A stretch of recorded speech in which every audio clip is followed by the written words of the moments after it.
Ngobras, ngobrol bareng spesialisnya. Halo Sobat Bunda dimanapun berada, kita kembali lagi ya di acara Ngobras, ngobrol bareng spesialisnya, sehangat keluarga. Oke, kesempatan kali ini saya ditemani oleh dokter kesayangan kita yang cantik nih, Dokter Igusti Istri Agung Widjani, spesialis anak atau sering kita kenal dengan Dokter Awi. Halo dok. Hai. Apa kabar nih dok? Baik. Dok, kita bakalan ngobrol banyak nih tentang yang jadi pertanyaan oleh bunda-bunda di rumah nih. Nah, saya banyak dapat DM yang masuk nih. Mereka banyak yang bertanya tentang MPASI homemade dan instan nih dok. Mungkin kita bahas dulu satu-satu kelebihan dari MPASI homemade itu, mungkin dokter bisa menjelaskan. MPASI homemade ya. Kalau MPASI homemade itu kan istilahnya dibuat sendiri sama orang tuanya, entah itu bapaknya atau ibunya.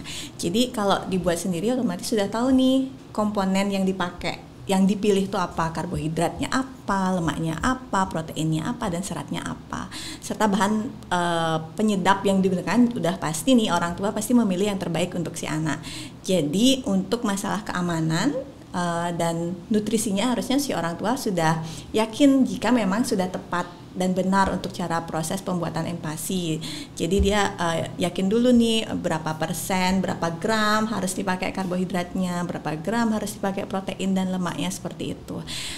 Kemudian kalau dari segi keunggulan nih, kalau dari MPASI homemade itu dia ada punya keunggulan Mbak. Jadi keunggulannya itu dia variasinya banyak, dari segi variasi rasa, variasi aroma, kemudian dari variasi tekstur juga, sehingga ini kebanyakan pasien-pasien yang anaknya tuh lebih dominan dikasih MPASI homemade, dia lebih gampang nih naik tekstur karena akibat variasi yang dimiliki oleh homemade itu gitu. Jadi si anak mendapatkan stimulasi yang lebih. Jadi itulah kunci dari MPASI homemade bagusnya apa. Kemudian untuk dari segi biaya, kalau dari segi harga itu tergantung dari bahan apa yang dipakai gitu. Jadi ada yang mungkin murah kalau cuma pakai telur aja, ada mungkin yang lebih mahal juga kalau misalnya dia pakai salmon. Tapi sebenarnya kalau pilihan dagingnya kayak ikan kembung itu harganya terjangkau sekali, tapi nutrisinya tinggi. Nah, sangat tergantung dari apa yang dipakai untuk dari segi harga gitu.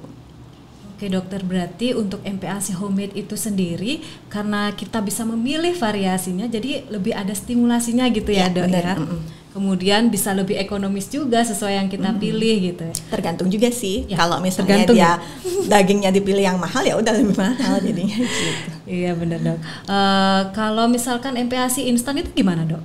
Kalau MPASI instan itu kan dia dibuatnya sama pabrik nih dan sudah diteliti sedemikian rupa oleh ahli gizi. Jadi untuk komponen nutrisi makronutrien, mikronutrien, dan kebutuhan kalori yang diperlukan untuk si buah hati berdasarkan usia itu sudah pas. Jadi nggak usah lagi ini nutrisinya cukup nggak ya, ini ada bahan pengawet aman nggak ya, itu sudah pasti aman karena dari IDAI juga sudah meng-ACC untuk terbitnya MPASI instan ini. Dari segi harga itu juga sangat terjangkau menurut saya, ya nggak terlalu mahal-mahal banget untuk MPASI instan, jadi sangat bisa menjadi pilihan bila mana MPASI homemade tidak bisa diberikan dengan segala cara gitu. Akhirnya ya udah nggak apa-apa kalau misalnya si anak diberikan MPASI instan gitu. Oke, berarti MPASI instan itu memang dia lebih praktis, namun secara gizi dia memang juga cukup adekuat ya, bisa memenuhi nutrisi yang dibutuhkan oleh si kecil gitu deh dok.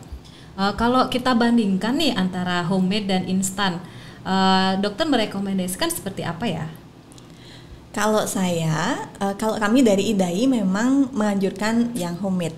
Saya pun secara pribadi juga lebih memilih homemade sih gitu. Apalagi saya masih punya bayi yang nomor 2 tuh masih usia 1 tahun. Jadi saya lebih sering memang pakai homemade asal kita yakin nih dari segi kandungan nutrisinya itu memang sesuai per gramnya berdasarkan usia bayi, kemudian aman, artinya kita memang harus bersih dalam proses penyiapan, proses masaknya benar, kemudian saat penyajiannya juga oke gitu. Jadi memang harus selalu yakin untuk proses cuci tangannya. Jadi kalau untuk dari segi homemade, jika memang kita benar dalam proses pembuatannya itu, homemade itu oke banget. Apalagi saya bilang tadi keunggulannya kan variasinya banyak ya, jadi itu stimulasi penting juga untuk si buah hati gitu. Nah kalau Kalau dari instan jelek nggak jelek juga sih, instan juga bagus karena dia kan satu praktis, dua nutrisinya juga bagus gitu, lengkap semua. Ketimbang nanti misalnya si ibu kerja nggak sempet bikin, terus neneknya dikasih pisang kerok kayak gitu kan banyak ya. Jadi lebih mending jangan dipakai kerokan pisang kayak itu, udah pakai aja Empasi instannya, nggak masalah, itu aman, praktis, nutrisinya juga oke. Cuma sebisa mungkin sih pakai homemade gitu sih. Wah, menarik sekali ya dok. Dokter sendiri juga cerita pengalamannya di tengah-tengah kesibukan melayani pasien gitu masih bisa menyempatkan untuk membuat MPASI homemade ya. Wah, iya dong, saya emis loh. Ya berarti kan kalau untuk homemade dan instan itu bisa disesuaikan dengan kebutuhan dan kondisi masing-masing ya dok. Ya mungkin kita akan ketemu lagi nih dok, kita bakal janjian lagi nih untuk bahas topik lainnya karena masih banyak nih pertanyaan-pertanyaan dari sobat bunda di rumah itu terkait MPASI. Dia udah bikin capek-capek tapi ternyata anaknya rewel nih dok. Mungkin dokter nanti bisa sharing lebih banyak bagaimana tips-tips untuk menghandle anak rewel untuk makan. Ya. Oke sobat bunda, terima kasih sudah menonton episode Ngobras kali ini. Jangan lupa like and share video ini dan juga subscribe channel YouTube kita di Puri Bunda TV dan juga follow akun Instagram kita di link description ya. Sampai ketemu lagi di episode Ngobras selanjutnya. Ngobrol bareng spesialisnya, sehangat keluarga.